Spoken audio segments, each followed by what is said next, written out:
Hello guys! Nagluto tayo ng munggo. Ayan.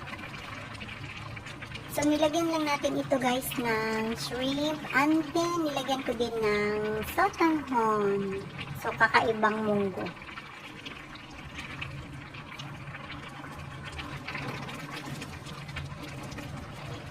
So, ayan.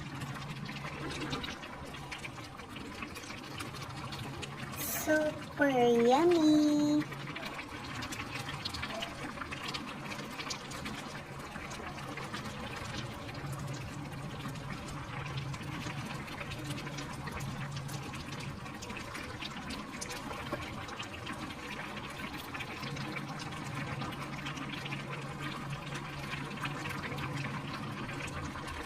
So, thank you so much for watching guys. Kain tayo!